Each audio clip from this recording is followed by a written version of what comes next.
بسم اللہ الرحمن الرحیم۔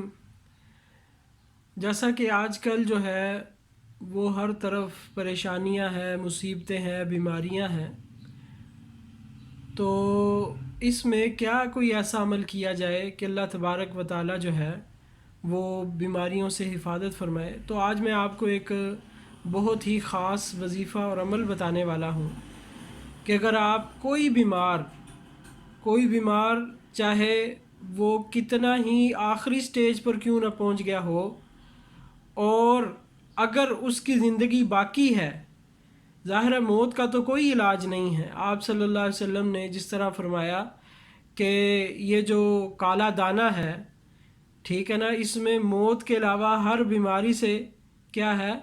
بچاؤ ہے، کہ موت سے کوئی بندہ نہیں بچ سکتا۔ لیکن جو وظیفہ میں آپ کو آج بتانے والا ہوں، وہ اگر کوئی آدمی بیمار، کسی بھی قسم کا کوئی مرض ہو، کوئی کرونا ہو، کوئی دل کا مسئلہ ہے، کوئی جگر کا مسئلہ ہے، ہیپاٹائٹس کا مسئلہ ہے، یعنی جسمانی بیماریوں کے اعتبار سے انتہائی مجرب عمل ہے۔ اور ایک بات ذہن نشین کریں کہ یہ کوئی عمل جو ہے وہ جس طرح حدیث پاک میں آتا ہے کہ ما انزل اللہ داء الا انزل له دواء، کہ اللہ تعالیٰ نے کوئی بیماری ایسی نازل نہیں کی جس کے لیے کوئی دوائی نہ نازل کی ہو۔ ہر بیماری کا علاج ہوتا ہے، اور ہر بیماری کا علاج جو ہے جس طرح مختلف لوگ مختلف ذریعوں سے کرتے ہیں، کوئی ہومیوپیتھک کے ذریعے، کوئی ایلوپیتھک کے ذریعے، کوئی حکمت کے ذریعے، ٹھیک ہے نا، علاج کروانا سنت ہے، لیکن اس میں کوئی ایک چیز متعین نہیں ہے کہ آپ جو ہے وہ طب کے ذریعے علاج کروائیں گے تو سنت ہے، یا فلاں ذریعے علاج کروائیں گے تو سنت ہے۔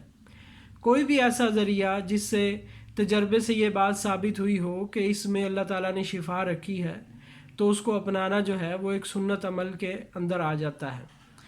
تو کیونکہ قرآن پاک سے میں یہ وظیفہ بتاؤں گا، تو قرآن پاک تو خود ایک شفا ہے۔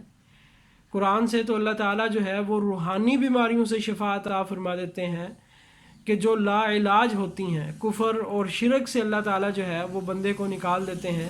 تو یہ تو پھر جسمانی بیماریاں، ان بیماریوں کے مقابلے میں ان کی کوئی حیثیت ہی نہیں ہے۔ تو اس لیے کوئی آدمی یہ کہے جی قرآن پڑھیں گے تو اس سے کس طرح شفا ہو سکتی ہے، تو ایسی بات نہیں ہے۔ قرآن تو سراپا ہی شفا ہے، وہ دلوں کے لیے، وہ جسموں کے لیے، وہ روحوں کے لیے، وہ ہر حال میں شفا ہی شفا ہے۔ بس بندے کا اعتقاد ہو، عقیدہ ہو، کہ جس طرح اللہ تعالیٰ فرماتے ہیں میں بندے کے گمان کے مطابق فیصلہ کرتا ہوں، جس طرح وہ مجھ سے گمان کرتا ہے میں اس کے مطابق فیصلہ کرتا ہوں۔ تو انتہائی مجرب عمل ہے، الحمدللہ۔ کئیوں کو میں نے دیا تو اللہ تعالیٰ نے ان کو صحت عطا فرمائی، شفا عطا فرمائی۔ وہ عمل کیا ہے؟ سورہ لقمان جو ہے وہ آپ نے روزانہ ایک مرتبہ پڑھنی ہے، 2-4 منٹ لگ جائیں گے اس میں۔ روزانہ ایک مرتبہ پڑھ لیں اور اس کو پانی پر دم کر لیں، اور جو مریض ہے اس کو وہ پانی پلا دیں۔ یعنی روزانہ یہ آپ عمل کریں گے، جس دن سے یہ آپ نے عمل شروع کر دیا تو انشاءاللہ العزیز اسی دن سے اس مریض کے اندر بہتری آنا شروع ہو جائے گی۔ تو یہ آپ جو ہے یہ عمل پورے اعتماد اور یقین کے ساتھ کریں، انشاءاللہ اللہ تعالیٰ اپنا فضل فرمائیں گے، کرم فرمائیں گے، اور مجھے بھی دعا میں یاد رکھیں۔ وآخر دعوانا ان الحمد للہ رب العالمین۔